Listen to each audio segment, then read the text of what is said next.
Hello everyone, and welcome to The Save Point. Save Point is a podcast that wants to bring Bible-based reviews on video games. We will be judging on two main criteria, the quality of the game and the content of the game. Both will be scored on a scale of 1 to 5.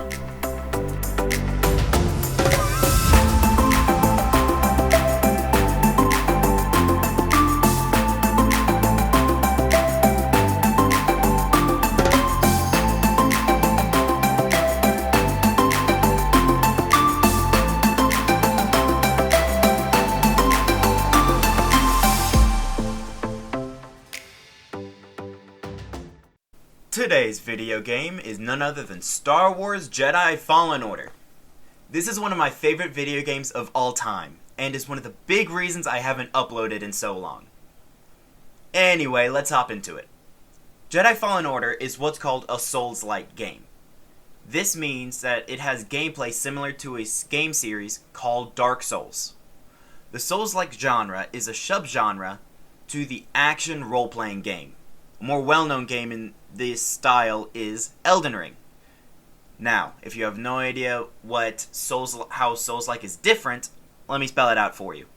What makes a Souls-like is the character's ability to parry and roll. Parry is when you block an attack within a certain window that causes the enemy to stagger. Now, onto Fallen Order itself. Jedi Fallen Order occurs within the Star Wars universe during the reign of the Empire. Specifically, 14 BBY, or 14 years before the Battle of Yavin. I'll take the time now to say that there will be mild spoilers, but nothing you won't find out within the first hour or so of the game. You play as Jedi Padawan Cal Kestis. He was a kid when Order 66 went off. He survives, of course, but during the attack, his master was killed and his connection to the Force was damaged. The game starts on a planet called Braca. Cal has been hiding there as a scrapper for the last 5 years. However, during an accident, a friend of his falls off the wing of a Venator cruiser, and Cal decides to save him with the Force. And wouldn't you know it, the Empire immediately finds out. Cal is found by two Inquisitors, and then dropped onto a train. After a truly epic chase sequence, he is beaten by the second sister of the Inquisitorius, and then picked up by two people on a space yacht. Seer Junda and Grease Dritus.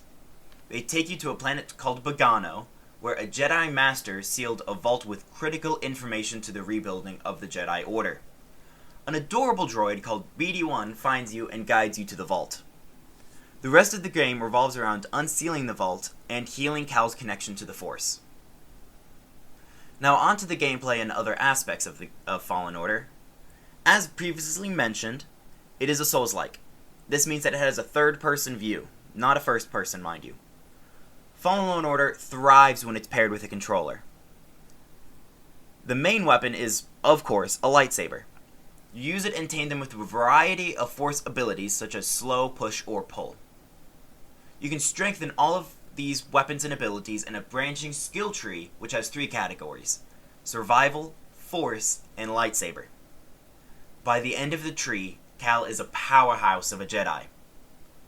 When you step foot on Bogano, you will immediately notice that there is no clear path for you to follow. Fallen Order doesn't believe in giving you a map to find where you need to go. You just have to figure it out as you go, which is fine, but it has led me to just sitting there for a while in a couple of cases. Either I get turned around or just get plain stuck and have to look up a guided walkthrough to find the next area.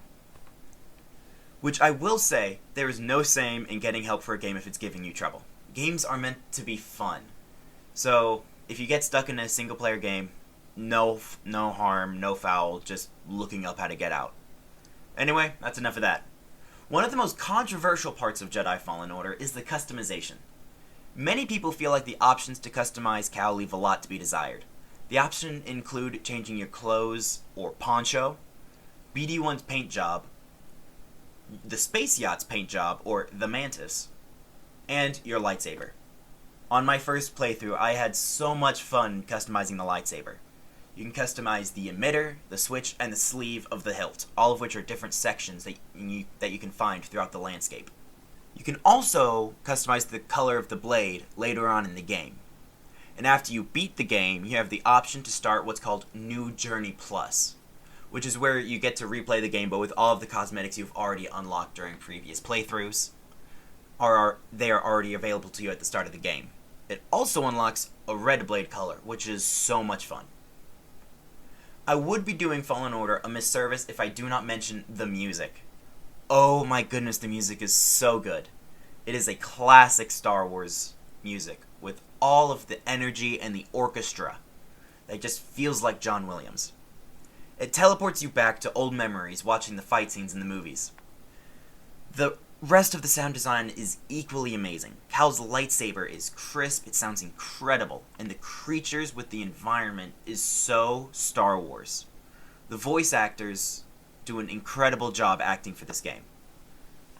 The last important aspect of this game is that it actually has difficulty settings. Many other Souls-likes do not, but this makes Fallen Order more approachable to new gamers, and I would say it is the most approachable game in the entire genre. The price of Fallen Order is $40 on retail, but it does regularly go on sale for $4 on Steam and $10 on the Xbox app. Now, let's get on to the rating. As for the quality, Jedi Fallen Order came out in 2019, so as of writing and recording, this is about 6 years old. It has incredible graphics. They are clean and smooth on any new device, and it will still run well on older hardware such as the Xbox One. The game is open world and does not hard-lock you into going a specific way or feel constricting. This makes the world feel expansive and that you're in control of wherever you go and how you complete the game. And the customization is just fun if you enjoy lightsabers. Now as for the cons, these are more nitpicky, but if you are running on older hardware that came out from before 2016 or so, it can be challenging to run Jedi Fallen Order. The customization can feel constricting if you come from a game series like Fallout or Red Dead Redemption. They allow for a much more in-depth customization of your character.